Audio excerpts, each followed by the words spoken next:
Hindi stories. शेर और मच्छर की कहानी। जंगल के राजा शेर को अपनी शक्ति पर बड़ा घमंड था। वह स्वयं को सबसे शक्तिमान समझता था, इसलिए जंगल के हर जानवरों पर अपनी धौंस जमाता रहता था।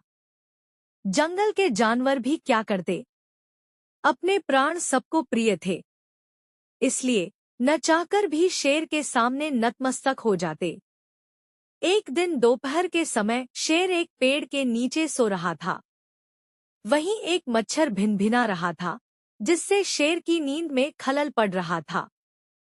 वह एक मच्छर से बोला, ए मच्छर, देखता नहीं मैं सो रहा हूँ, भाग यहाँ से, नहीं तो मसल कर रख दूंगा।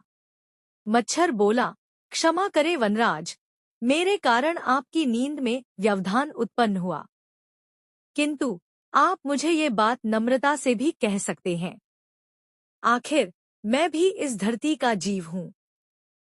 अच्छा, तो तू छोटा सा मच्छर मुझसे जुबान लड़ाएगा?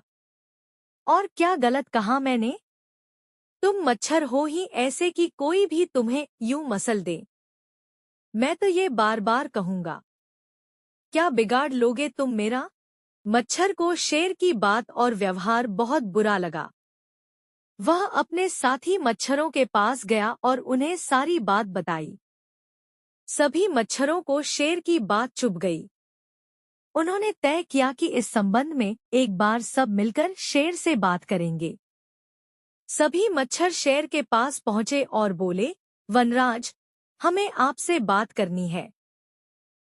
ऐसा नहीं है, अगर आप शक्तिशाली हैं तो हमें भी इतना सामर्थ्य है कि आवश्यकता पड़ने पर हम किसी का भी सामना कर सकते हैं और उसे हरा सकते हैं।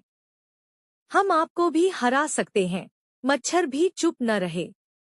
यह सुनकर शेर हंसते हुए बोला, तुम लोग मुझे हराओगे? तुम लोगों की इतनी हिम्मत कि मेरे सामने आकर ये बात कहो। मेरी शक्ति का अंदाजा नहीं है तुम्हें, अन्यथा ऐसा कभी नहीं कहते।